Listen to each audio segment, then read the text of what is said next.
présenter le professeur Julian Venables, qui est généticien, qui est professeur en génétique à l'université de Venables.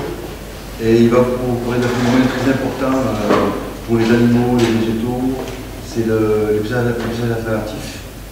Et comme ce qui intéresse l'UHU, c'est d'un côté c'est sur les bactéries, les virus, mais c'est aussi leur interaction avec le reste du vivant et l'environnement. On a pensé que c'était important d'avoir ce type de séminaire dans le cadre du projet. Alors, merci Julian.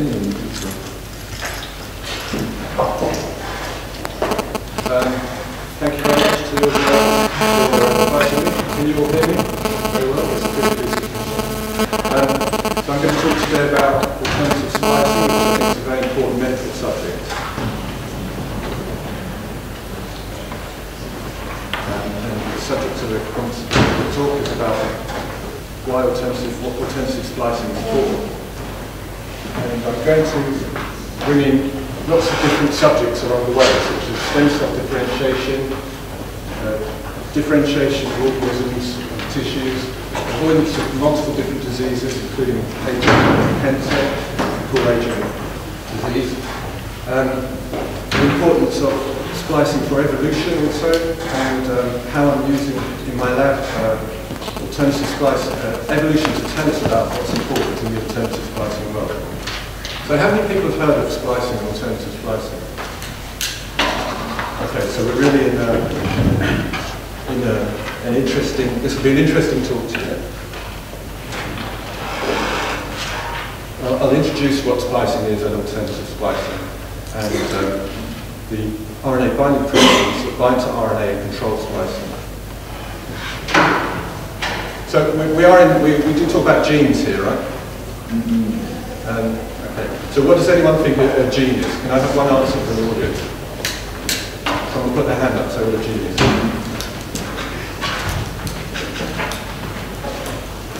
Okay, well, you probably all think it's DNA and protein, and I want to convince you that it's very much what comes in between DNA and protein, which is RNA.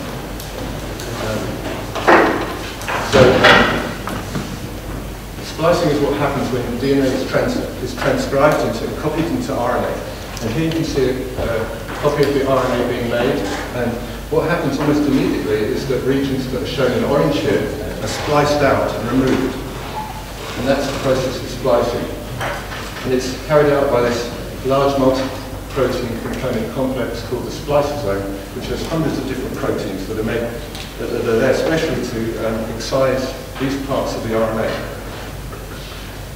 So genes, our human genes, a typical gene is about 30 kilobases long, and because of splicing, about 90% of it is removed.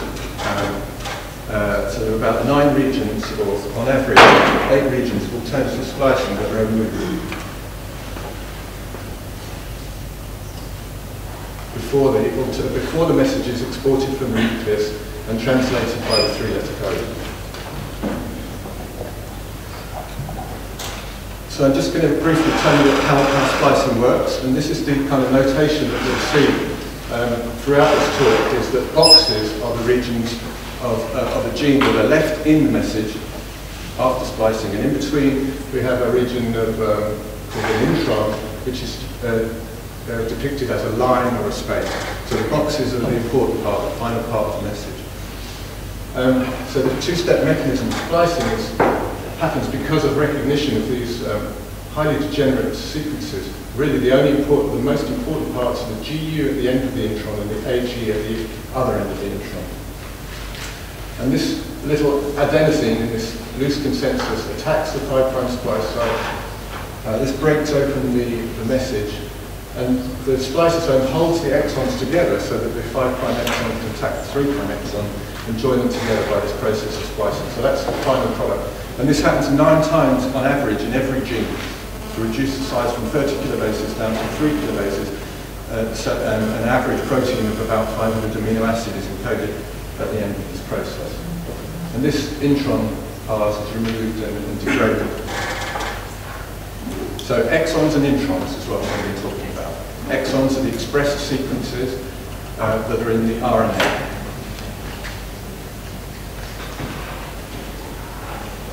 This is a more complex view of what splice sites really look like. You can see the nearly invariant GU and AG at either end of the intron, and then there are all these other sequences which are more or less preferred in every intron.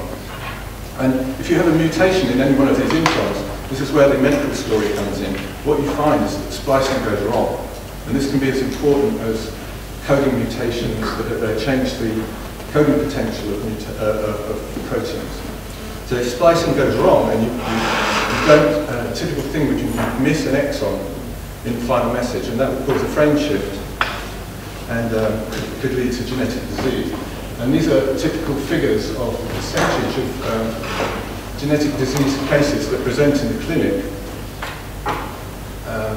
in all these different monogenic disorders. So in the BRCA1 gene that you're all familiar with, 9% of breast cancer cases occur with mutations that, in splice sites, but not in the protein sequences of the BRCA genes. And this is the exon-intron structure of the BRCA genes. Again, you can see all the exons as boxes, and there are large intronic regions which are removed in between the boxes. And so you can have mutations in the GU or the AG at the beginning and end of the intron, and that accounts for 9% of the BRCA mutations that occur.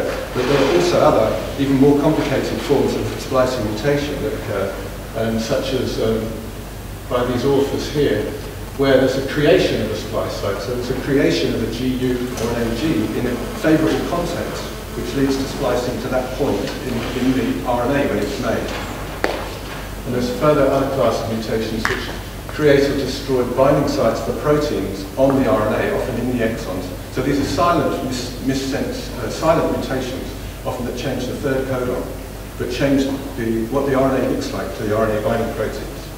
And I'm going to talk more about those later on. And one very famous and somewhat obscure splicing disease is this progeria, premature aging syndrome, which was discovered here in Marseille to be a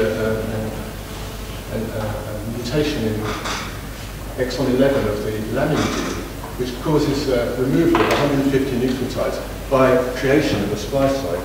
And this is being worked on in collaboration with my whole lab in Montpellier, where this mutation is just a CETA mutation, which you would think does absolutely nothing to the RNA. But in reality, what it does, it creates this more favourable conformation for this GU, and it becomes a 5' splice site. So this is another notation here, is the splicing that happens between this exon and this exon is written as a line like this.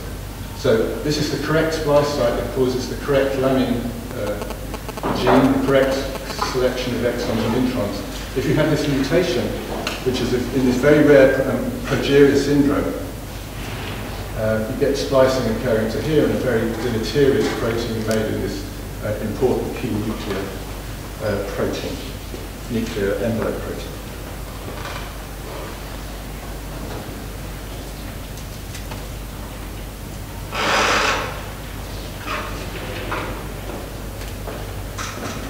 So that's what splicing is, it's the removal of introns. Alternative splicing is a variant on this theme of splicing. So a normal gene has a promoter, an enhancer, and a certain amount of exons are spliced together in the final product.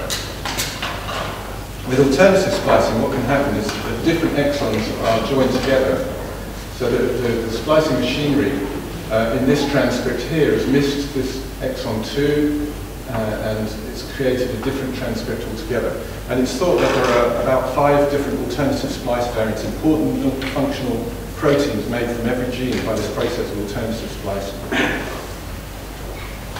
So there are 100,000 proteins made from our 20,000 genes. This is a little cartoon that I did for a group of students, school children in Quebec. It's quite fun to think of splicing as understanding an incomprehensible list of letters. And what the splicing machinery does, come away and pulls away all the unimportant information and leaves a group of words that make the final message. And alternative splicing takes the same message and deciphers it in a different way by introducing another another exon, which changes the meaning of the sentence. So you have different proteins making the same gene. So it can have antagonistic functions or create different domains that bind to other proteins. So in terms of splicing here, of identical pre-messenger RNAs into different final messages is one source of transcriptome complexity. So we really have lots of different kinds of RNA in our cells, not just the 20,000 genes. We have lots of different forms of each gene because of alternative splicing, because of alternative promoters, different start sites for the gene, and different cleavage and polyadenylation sites. So there's really a huge complexity here, which is very, very important for medicine and biomarkers especially, as I'll mention. Last part of the introduction, I want to talk about alternative splicing and the biology of it, how it's controlled. And we think this is because of RNA binding proteins that bind to the RNA in the nucleus. It's been known for 25 years because of the work of Gideon Dreyfus that there are all these 25 or 20 or so different proteins that are very abundant in the nucleus that bind as soon as RNA is made. So it's not a naked molecule, it's covered in protein in the nucleus. And this is very important because everything that happens to RNA depends on which RNA binding proteins is bound to it. And some of these proteins are more or less specific for different sequences, so they can recognize different sequences. And one very important motif is this UGC-AUG motif, which binds very specifically to the protein interaction phase of the RNA recognition motif of a protein called FOX. And I'll talk a lot about these proteins in the FOX family. They're the archetypal splicing factors. So you probably want to hear more about what's going on in the 21st century. And this is a paper that's just come out in Nature a few weeks ago, where they've taken basically every different RNA binding protein they can get their hands on in lots of different organisms throughout the animal kingdom and yeast and everything, and expressed the proteins and bound them to a chip, a digital chip, to see what the RNA binding preferences are of these proteins. So here around the outside you can see the motifs that bind specifically to every different kind of RNA binding protein. And with the colours you can see the clustering of the different organisms. And so one protein that always comes out of these kind of screens is the FOX protein I just mentioned, which binds specifically to this UGC-AUG motif. And here you can see different organisms like fish and Drosophila all have these homologs of these proteins that bind to the same sequence. So there's a highly conserved RNA binding protein biochemistry behind all different animals. So the question is, knowing so much about so many genes, is how we can start putting cause and effect together. So if we have a huge complexity of alternative splicing going on in the cell, we have large numbers of RNA binding proteins binding them, how can we put cause and effect together? And luckily there are two techniques available now, which are microarrays, high-density microarrays, and next-generation sequencing, which can tell us so much about the cell. They can tell us about the causes and the effects of different programs of alternative splicing. And this is a classic microarray paper from 2008, which used microarrays with probes on every different exon of every gene, and then looked at the RNA by reverse transcriptase, by looking at the RNA amplified up, probed to these different exons to see which exons are used more or less in different messages. And you can see that there are even splicing junction arrays that have probes that are joined between different exons. And the outcome is that you can see that in different tissues, such as muscle and brain, you have different usage of an exon here in the message between muscle and brain. And so what they could do in this great study was to look at 50 different tissues, and human tissues like muscle, brain, and different cell lines, cancer cell lines, along the bottom here, and look at the expression of different RNA binding proteins and correlate these with the complex RNA that's in the cell. And here you can see a cause and effect, essentially, of an enrichment of this UGC-AUG sequence downstream of 20,000 exons of relative enrichment. And this correlates with high expression of these FOX proteins downstream. So it correlates with them binding downstream of multiple different exons in brain and in heart and in muscle. And if you're more into cell biology, this is a beautiful study from Sashito Kawamoto, where they've used immunostaining of the brain to look at the FOX, 3 different paralogous FOX proteins, FOX1 here in red, showing, and FOX3, for example, showing in the granular layer of the cerebellum, completely different staining pattern. So there's this beautiful and complex different staining pattern in all the different regions of the brain for the splicing factors that are turned on or off in different tissues, and we really have no idea why there's such a complex expression pattern, but clearly it's doing something very important in the brain.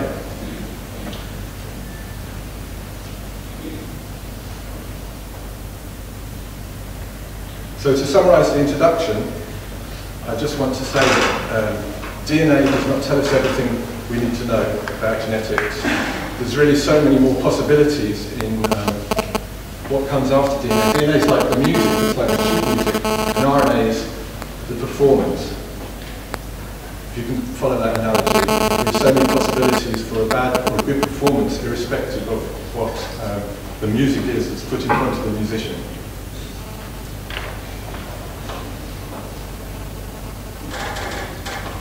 So I'm going to talk about an essentially personal journey through lots of different subjects within alternative splicing, which I started when I took a look at all the evidence that was out there in the literature, which is always a good place to start, and reviewed all the different transcripts that were turning up in tumour tissues.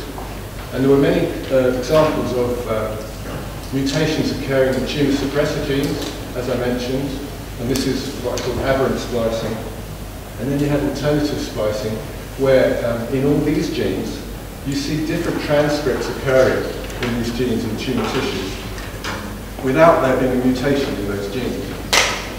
And these are the different kinds of alternative splicing. So the most common form is this exon inclusion or omission. So this shows exon skipping, this shows exon inclusion. And these changes can be in frame or where they can truncate the message. Then there are more complex types of alternative splicing, alternative 3 and 5' splice sites, retained introns, mutually exclusive exons, and multiple alternatively spliced exons. And I've highlighted one gene here, which is one small GTPase, which is very important, possibly in cancer biology, because here you can see a blot of total, a Western blot showing that almost all this protein is at this molecular weight here, and there's a very small amount of this other molecular weight form, which includes this exon. But when a blot against the active GTPase was done, you can see that the same material, there's a huge amount of active GTPase in this longer fraction. So we have to be careful about alternative splicing because it can create constitutively active oncogenes, for example. And this is another clinical application of alternative splicing, where an antibody was raised against this exon in its extracellular domain of CD44, which is normally only expressed pre-birth, but here it's re-expressed in a head and neck cancer. So you can see a radiolabeled antibody labeling up a head and neck cancer, which could be used for detection. It can also detect micrometastases, or it could be used for tumour killing as well. So there are clearly many different practical applications of alternative splicing, but whether it's actually causative of alternative splicing is not yet known. But clearly, it could be aiding in abetting splicing cancer. So this interest took me in 2007 to a place just across the border of the United States called Sherbrooke in Canada, near Montreal. And there they were doing a project to characterize the alternative splicing makeup of cancer tissues. So they were looking at ovarian and breast tumors and normal tissues and comparing them by doing 3,000 PCRs a day looking at the RNA in normal cancer tissues to try and find biomarkers and hopefully to give us clues about the biology. So the method is very simple. Pay attention and we'll get this. We designed primers against regions of alternative splicing that were designed to amplify both the long and the short form of the RNA. So if the exon's included, you get a long PCR product. If the exon's excluded, you get a short PCR product. And the roboticized platform was capable of designing all these primers for every known alternative splicing link. So we're doing this genome-wide. And then the liquid robotic handling sets up the PCRs, runs the PCRs, transfers them to this electrophoresis, which you can see in real time here. It takes about 30 seconds to analyze each sample, and the different molecular weight forms are coming out, being found by the computer to correspond to the long form and the short form here. And then this percent spliced in index is calculated, or it's usually psi, we call it psi, or the Greek letter psi, and it's been around for quite a while now as being the metric that measures alternative splicing. So this percent spliced in value is what I'm going to be showing you in all the data subsequently. So if you see a heat map or a chart, I'm not showing the gene expression levels, not how much the gene is. I'm showing you how much incorporation of an exon there is compared to non-incorporation, or compared to the total. So it's the long form over the long plus the short.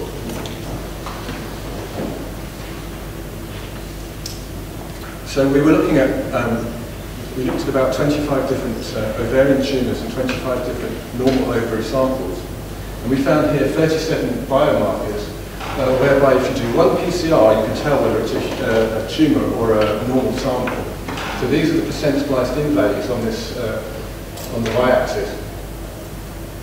And so you can see that for 25 normal ovary and 21 ovarian tumours, the PCR will give you a different percent spliced in value for the normal sample than for the tumour samples. And these are some of the best biomarkers we found, where essentially you see exon exclusion here in cancer and inclusion in normal tissues, or vice versa, exclusion of the exon, a percent spliced in value between 0 and 20 in normal samples, and a high percent spliced in value in tumours. So here we've clearly got biomarkers for cancer, but that's not very useful for clinically. What we need now is biomarkers for important clinical questions, such as prognosis. Are you going to die or not die? Or are you going to respond to drug treatment? So these invisible differences that the clinician can't yet tell, there's a great potential here for alternative splicing to find biomarkers for these kind of things. This is the result of 70,000 PCRs on this heat map. Each little square, as I said, is a percent spliced in value, so it either represents exclusion or inclusion. And it allowed us to do the bioinformatics to say what are the RNA sequences associated with exon inclusion or exclusion in cancer. And we came up with this primary suspect, which is this UGC AUG sequence, downstream of exons that are excluded in ovarian cancer. And this led us to go genome-wide to look at targets of the FOX protein that binds to this sequence, and look at every different annotated alternative exon with these UGC AUG sequences downstream or upstream of the exon. So this is the box notation for the exon of all these different genes. You can see just the beginning and ends of the introns either side, and then these are the exons downstream and upstream. And this is the position of the FOX binding sites, which are downstream or upstream of this exon. And when we knocked down the FOX protein in different cell lines, we found almost perfect correlation between what happens to the exon inclusion. So exon inclusion went down when we knocked down FOX, but all these targets which has FOX binding sites downstream, and if they have FOX binding sites upstream, we saw inhibition, essentially. So it fits with this model where FOX proteins bind downstream or upstream of exons to either cause inclusion of the exon or cause exclusion of the exon. So it's analogous to transcription factors. If you know how they turn genes on or off by recognizing specific sequences, there are splicing factors which do the same thing, binding to RNA and causing exon inclusion or exclusion. But it's fine control of gene expression by RNA binding proteins. And having so many different targets allowed us to think, well, what is this potentially for? And many of the targets were cytoskeleton binding proteins, especially those that were shifted most, seem to be most strongly controlled by Fox. Taking the whole picture together, splicing factors and cancer-related changes in alternative splicing seem to control genes in the cytoskeleton that might be very important for the leading edge of invasive cells, because they change the whole shape of the cell. Actin binding proteins, proteins involved in myosin dynamics all appear to be involved, controlled by alternative splicing. So splicing is a huge potential source of biomarkers. It's not yet been realized, and it likely implements multiple changes in cellular architecture and cellular state. So I'm going to tell you about some of the further investigations we've done to try and find out what this basic biology is all about. And one very interesting change in cellular state, which is crucial to cancer biology, is called epithelial to mesenchymal transition, or EMT. It's a change of a cancer cell from a well-behaved sheet-forming cell that sticks to its neighbouring cell to one that, in the primary tumour, changes its behaviour, changes its shape and forces its way into the bloodstream to recolonize distant sites of metastasis via this reverse change. So this change of EMT is very important, and we wanted to look at our splicing changes that we found in cancer to see if they were also changing during epithelial to mesenchymal transition. And for this we turned to the lab of Jean-François Beaulieu in Sherbrooke, who had the ability to micro-dissect fecal colon tissues, very, very tiny samples of epithelium from the extremities of colon villi and the mesenchymal cells. So we had these two very pure populations of epithelial and mesenchymal cells to look at the splicing differences. And what we have here is a chart of the splicing differences between tumour and normal cells that we found in the previous study, and splicing differences between epithelial and mesenchymal, which were both normal cells, and we find an extremely good correlation. So what we appear to have stumbled across was a fundamental change in the splicing of multiple different targets between epithelial and mesenchymal cells. And we naturally looked at the Fox splicing factor and found that it was highly upregulated in epithelial cell lines, it was upregulated in, mesenchymal cell lines, and in normal mesenchymal from both colon and ovary. And here it just shows that the Fox protein is controlling many of the largest changes that are occurring between cancer and normal cells and between epithelial and mesenchymal. And we had another candidate splicing factor, the epithelial splicing regulatory protein, which seems to have the opposite effect. I won't go too much into the details of all that, just have this summary slide about that particular study, which gives you an analogy which maybe makes more sense, which is that a cell is like a room. It's like a room like this, and it has the same basic components like tables and chairs and windows. Here we've got windows that don't look out to the sun, and here we've got windows that do. And so alternative splicing changes the whole cellular, the interior of the cell by, I call this a soft furnishing of the genome. For instance, here you can see that the table legs and chair legs have been altered by alternative splicing.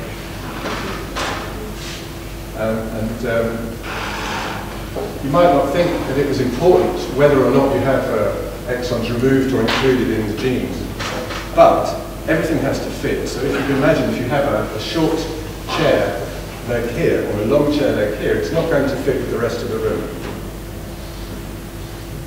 Anyway, away from analogies, this is the expression of the epithelial splicing regulatory protein in uterus. It's expressed in the brown staining of the antibody shows that it's expressed in epithelial tissue. And here you can have the Fox protein, which is expressed entirely in mesenchymal tissue. So it has different splicing factors expressed in different tissues, affecting the different splicing outcomes. likely very important for how the fundamental nature of these cells. Everything is changed, but everything is the same. Follow me.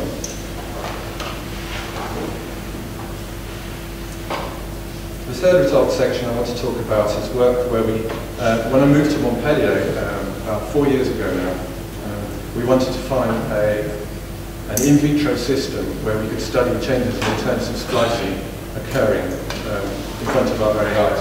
And for this we turned to stem cells in the lab of Jean-Marc Lemaitre, who hit the news, international news recently, with a story of rejuvenation of fibroblasts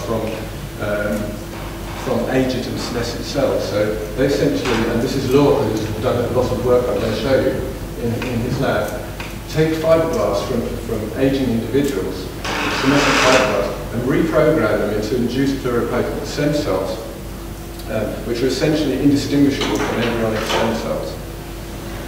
And then these can be redifferentiated back into fibroblasts.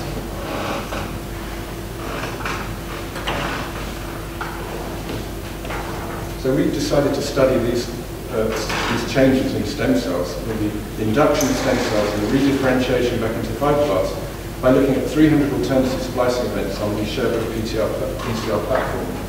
And this graph shows the splicing changes that occur during induction of the stem cell on this axis and redifferentiation on that axis, and almost perfect inverse correlation, showing that there is a widespread splicing change going on in these stem cells. So this is 300 genes. Each spot represents a different alternative splicing event in a random selection of genes. This is a PCR that I did, where you can see the PCR across the alternative exon, showing whether you've got inclusion or exclusion of the exon, by whether you've got the long form or the short form coming on the gel. And you can see this shift from the long form to the short form and back again during stem cell derivation and redifferentiation. So for all these genes, you see a 100% shift in splicing occurring. And this has just been published in, accepted in Nature Communications. Coming out this year. So using this Sherbrooke platform is highly complementary to current techniques such as RNA sequencing and microarrays, is that we can also study the systems biology by thinking about what are the splicing factors that are controlling all these alternative splicing events. And for this we turn to a smaller set of 47 splicing events, for which we study their knockdown, their behavior when we knock down 68 different splicing factors. So the next heat map I'm going to show you shows the names of 68 different splicing factors on the y-axis that are ordered by their correlation with the first line. The first line shows stem cell induction. These are the changes in splicing during stem cell induction for the 47 alternative splicing events. So these yellow show fibroblast-specific exons that are included in fibroblasts. Blue show exons that are included in stem cells and excluded in fibroblasts. And we've correlated the profile of these splicing changes with what happens when we knock down 68 different splicing factors. And the top two candidates were the most interesting splicing factors we found by this screen. And the top line is by a protein called muscleblind, or NED1. This is a complete surprise to us. So it appeared to be that muscleblind downregulation could be very important for the derivation of a stem cell. In fact, we knocked down muscleblind and Fox, which was on the second line, and showed that they both correlate nicely with stem cell induction in terms of their splicing profile. And when we knocked down muscleblind and Fox together, we found this very, very good correlation. So essentially everything that shifts more than 50% in splicing between a stem cell and a fibroblast can be explained by the double knockdown of muscleblind and Fox protein. So here we've got to cause and effect.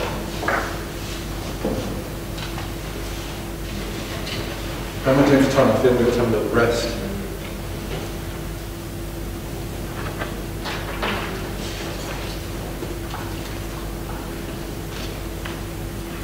I took the 15 best genes again and showed that they could fall into two different classes.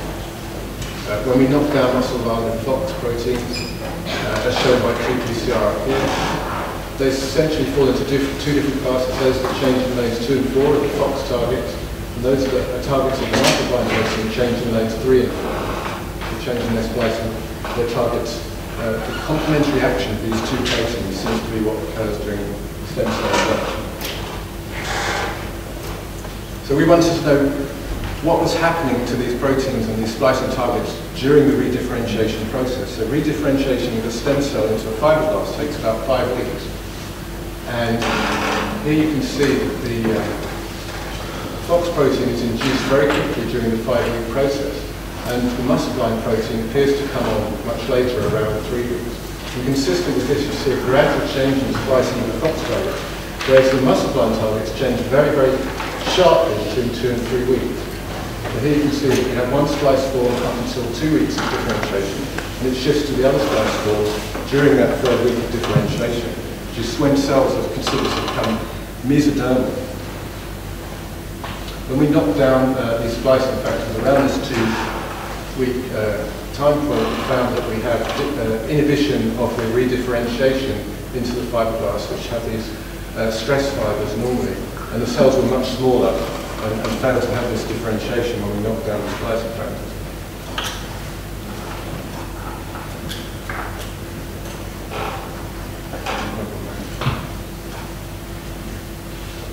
So, as I said, so these splicing changes seem to be occurring because muscle-blind is turned on during the 3rd week of redifferentiation of a stem cell. And this is what I said is considered to be a mesodermal phenotype at this 3-week stage. And what is mesoderm? It's essentially the inner layer of very early embryonic development. So in all different organisms, you have 3 different layers that develop very early: an ectoderm or outer layer, and an endoderm inner layer, and a mesoderm middle layer. Even in humans, you have these same early cell layers in embryogenesis, and these can then become different tissues in the adult body. So the brain is derived from ectoderm, the outer layer of the embryo. The mesoderm gives rise to the muscular system, and the endoderm the digestive system. So Laure had the ability to turn stem cells into either endoderm, mesoderm, or ectoderm. And she did this, and we looked at the splicing changes that occur. And here you can see that mesoderm clearly has the opposite splicing profile to the stem cells. But also there's some changes occurring in ectoderm and endoderm. So for some of the genes you see, here you see a change in endoderm as well for the FOX targets and the muscle-blind targets. So for the rest of the talk, I want to talk about how looking at different organisms can tell us how important alternative splicing is, or what the important splicing events are as well. So the conservation, the divergence of alternative splicing, all very interesting. So Laure also had mouse embryonic stem cells, and here you can see that the orthologs of the mouse, of the human splicing changes, they all have orthologs in mouse. There are these exons which are included or excluded differentially in mouse. It's a highly conserved process already. Have the same changes, and they're in fact even more mesoderm specific than they were in humans. So this is very, very pleasing. It meant that we've discovered a very specific program of alternative splicing changes in mesoderm development. And Laure did all the controls to show that these cells really have differentiated with all the traditional markers into ectoderm, endoderm, and mesoderm. These are 12 of the 15 targets that also have orthologs going back to vertebrates. So here you can see different mammals, vertebrates, and going back to earlier and earlier organisms. You find the gene is present. So all these alternative splicing events are occurring in genes that are present throughout the animal kingdom. But what seems to have happened during the beginning of the vertebrate radiation is 2 things. You have a duplication of the gene itself, and you have a creation of the alternative exon. So before vertebrates, most of these alternative exons didn't actually exist, and they seem to have appeared at the same time with gene duplication. And so there's a very interesting story. I'm currently collaborating, or have been a lot with Phil Thor in Montpellier. He's a passionné And there's lots of interesting stories here with exon creation around the beginning of vertebrates, how different paralogs have been kept under the control of alternative splicing and others haven't, where the different tissues are, which genes are controlled in different tissues. So, for example, in lamprey, you have alternative splicing?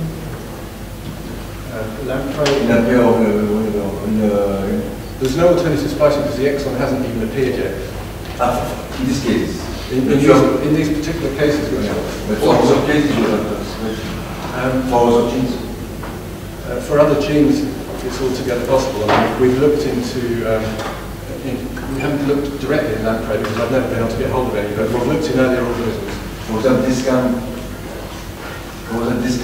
the genes in the... Discount, right. You have a lot of splicing in the gene. We have lots of alternative splicing and stuff like that. So I'm going to talk about all that. Okay. So you just talk about genes. Because you think the genes are important for the differentiation. These are just the 15 genes from the last study. I'm just finishing off talking about these are the genes that change during stem cell differentiation. And they appear to have a very interesting evolutionary story attached to them. But the rest of the talk, I'm going to talk indeed about alternative splicing that's conserved between us and Drosophila, and what isn't conserved, what's more... So du gene implicates in the vertebrates. So you have, right. So this is the name. So this is the gene we found alternative splicing in. And they are also implicated in ITGA6, and there are paralogous genes ITGA7 and ITGA3, which are very, very similar genes. And the implication occur before vertebrate variation. Yeah. So all vertebrates have 3 integrin genes that are very similar. Integrin A, alpha chain. I'm going to talk about that in fact because this is one project that we're studying in the lab with my students.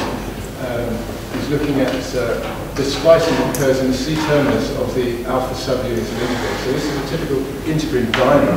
Integrin is a very important gene for transduction of signals in and out of the nucleus. And this C-terminus has a GFFKR sequence followed by a cytoplasmic sequence.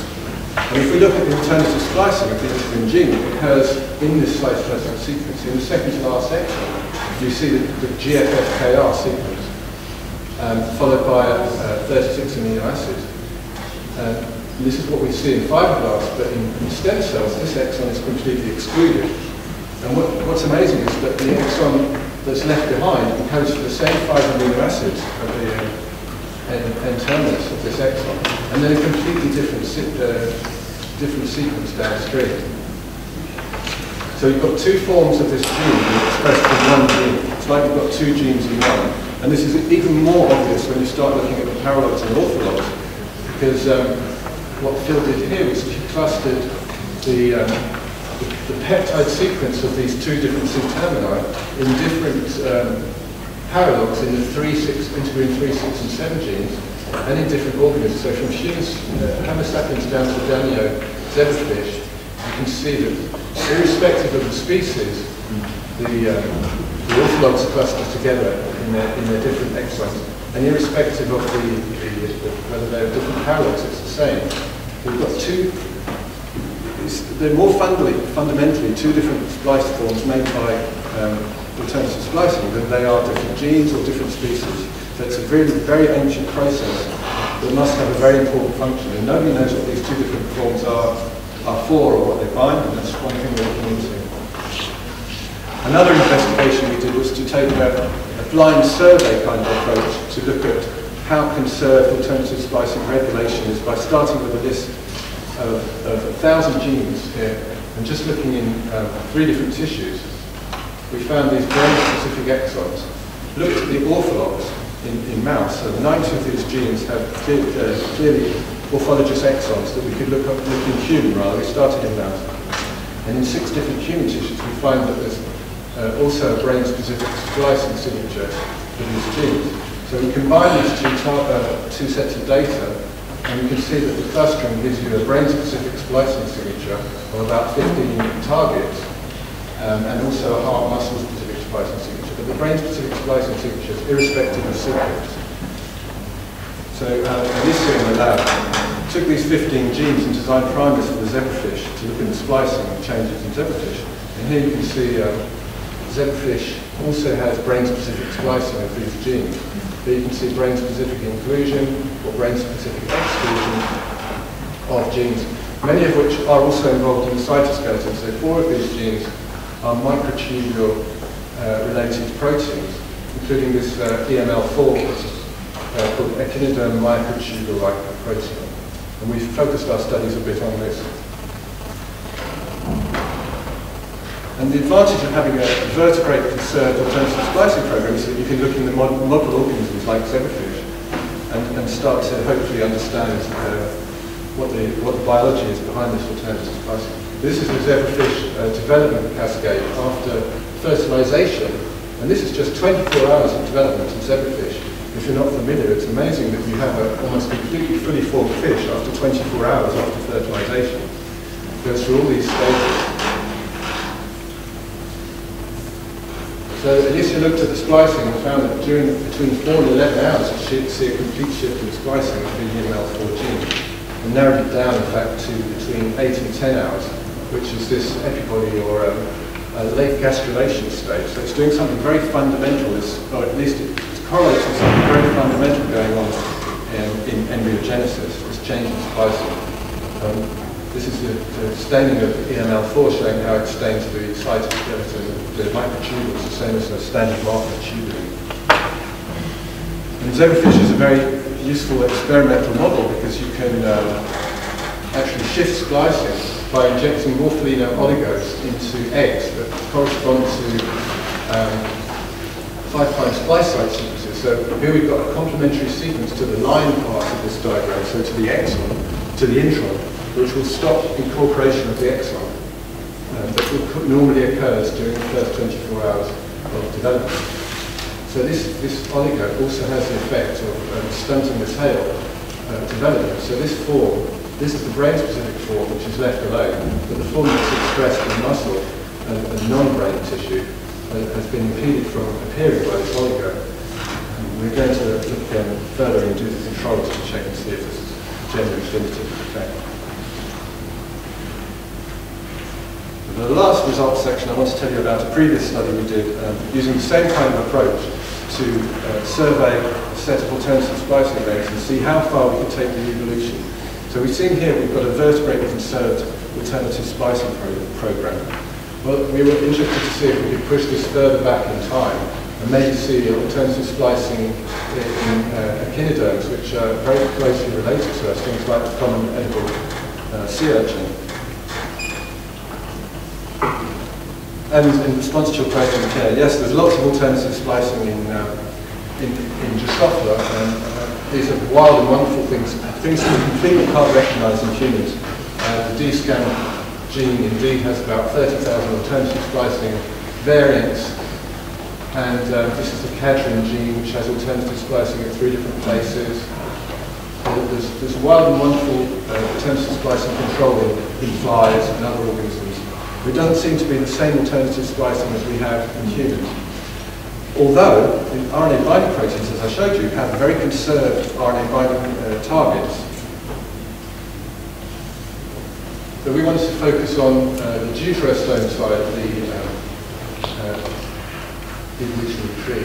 And we found by looking further and further at control regulated alternative splicing that there was this one gene called TAC1, which is TGF-beta associated kinase, which has alternative splicing all the way back through to sea urchin. Here you can see that in humans we have muscle-specific exclusion of an exon in this gene, all the way through to sea squirt and also to sea urchin. So we share a muscle-specific alternative splicing program with all our relatives in the deuterostome part of the tree of life. And here you can see the position of FOX binding sites again in the relative to the alternative exon. So there's a highly conserved group of these hexamer sequences upstream of the exon, all the way through to sea urchin here. And lots of complex and interesting stories how evolution of alternative splicing might have drifted in different organisms. Whereas here in the acorn worm, we seem to have mutually exclusive exons rather than just a single exon skipping effect. And in sea squirrel here, you seem to have completely lost the FOX binding site, and yet we still do see the muscle-specific alternative splicing. But it's not clear if the proteins have changed hands, the controllers of this exon have changed from one protein to another, or if the RNA binding specificity has changed in this organism. You think about the muscle as a cell or as an organ? Or what? As a muscle. And because as a cell, the only kind of cell or the... We're thinking of it as a homogeneous group of cells. So you see these splicing differences in the whole organ. Because Drosophila has also muscle cell. Drosophila as a cell as also muscle cell. Muscle cells, yeah. So you escape the relation from different. Yeah, I mean, it seems that Drosophila have reinvented splicing control, so that many of these splicing factors, such as we have brain-specific splicing factor in NOVA, which is expressed in the brain that controls splicing, but in Drosophila it's expressed in the salivary glands. So it still probably controls splicing, but it's been moved to a different part of the body. So there's all sorts of drifters. Finishing off the TGF, the TAC1 story, this is TGF-beta activated kinase, and it's normally in the long form, which includes an exon. It's part of this TGF-beta kinase signaling pathway, which is a way of inducing epithelial to mesenchymal transition in vitro. When this signal is transduced, it causes upregulation of the FOX splicing factor. Here you can see after 24 hours of TGF-beta treatment, we have upregulation of the protein. And this protein then causes a change in splicing of the TAC1 itself, causing it to be replaced by the short form, and this short form then leads to the signal transduction. So this is a summary of my talk. Alternative splicing is very important for disease. It's important that it works correctly, or else you can have all manner of diseases. It's important for defining fundamental cellular states like epithelial or mesenchymal cell types by changing all different, many different gene products within a cell so that they have a different character. It's important for differentiation of stem cells into mesoderm, and this is just one stem cell differentiation pathway which has been investigated, but there's no reason why it shouldn't be controlling other stem cell pathways, and that's being investigated by law at the moment. It's important for embryonic and adult tissue development, especially muscle and brain. And it's conserved in its mechanism of action between Drosophila and man. But we seem to have conservation of a muscle-specific splicing program with all deuterostomes, a brain-specific splicing program in vertebrates, so it's somehow helping our brains be how they are in all vertebrates. And very highly conserved in orthologous and paralogous genes, as we've seen in integrin. And this talk wouldn't be complete without a mention of RNA sequencing, next generation sequencing. Here you can see the cadherin gene in Drosophila showing 3 different regions of alternative splicing where you have differential exon usage occurring during embryogenesis. So you have a completely different protein being made of 3 different parts of this gene during this very short time course. Again, it's 24 hours. So, I'd like to thank the people that have helped me. Former bosses in Sherbrooke, Sherif and Benoit, then Jamal in Montpellier, and my more recent former boss and colleague now in Manila in Newcastle, David Elliott, students Mohammed and Alicia, and help on the zebrafish stuff from Dr. Phil Chowdhury. Chief bioinformatician at the Sherbrooke platform, Philip Tivo, and Ross Kay, who runs the platform. And thank you all very much for listening.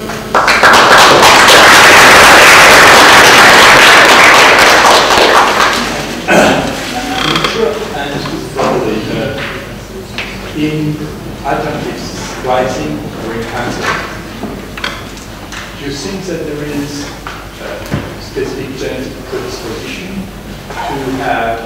alternative splicing in specific organs?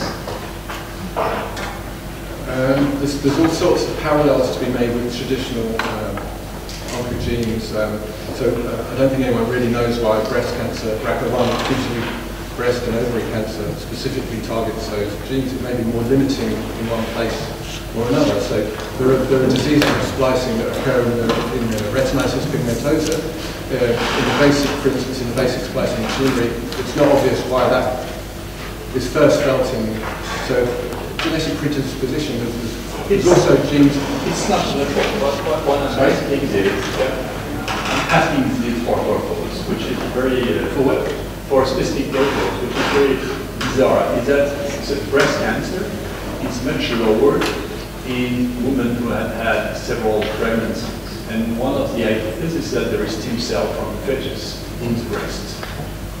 And this is a question: is that do external stem cells protect from natural stem cells from alternative spectrum, which is a question. Well, the question is whether there's interaction between the stroma and the cancer cells, for instance, in the progression of cancer. Yeah, or moderating the alternative splicing, which is creating an increase of cancer cell.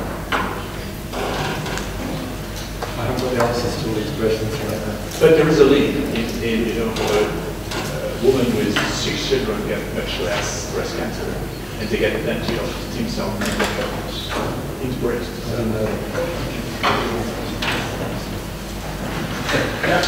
Is it somewhat similar question?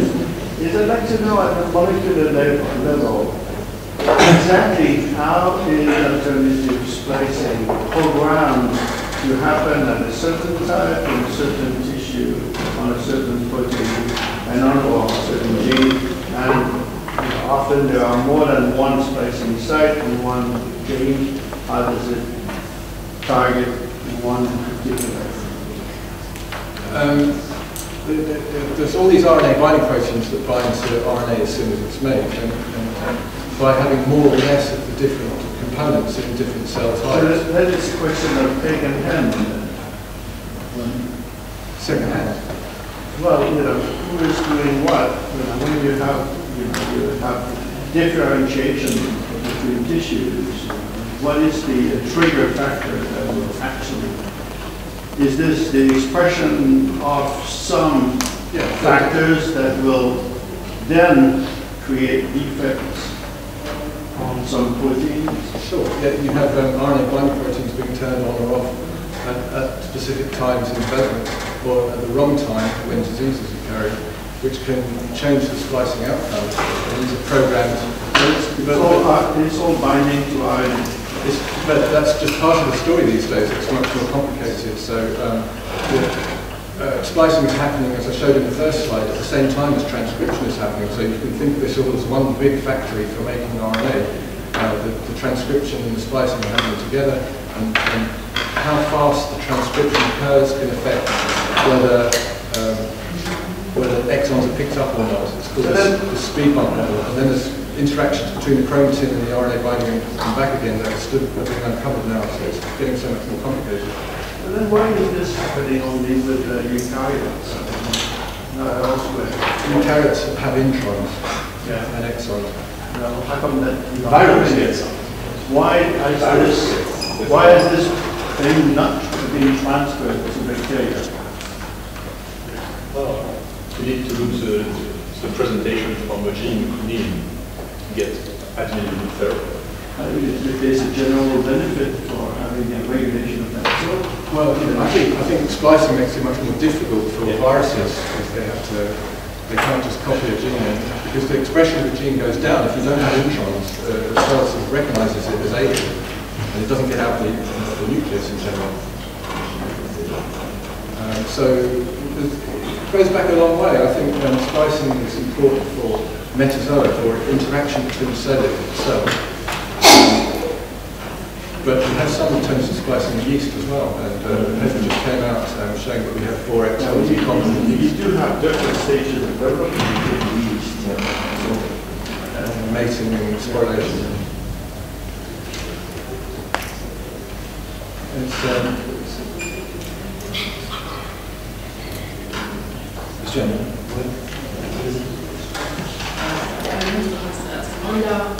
which condition can alternative splicing lead to maybe the formation of abnormal cell? For that, we need to. The question is, when does alternative splicing lead to abnormal cells? And I said it's important for disease, which is presumably what you're interested in. But to find out what in disease it's important, we really need to find out what its function is in normal development and normal differentiation before we can turn that on its head. And we need to make a single cell transcriptomics. Absolutely. The smaller the sample, the more precise the information is.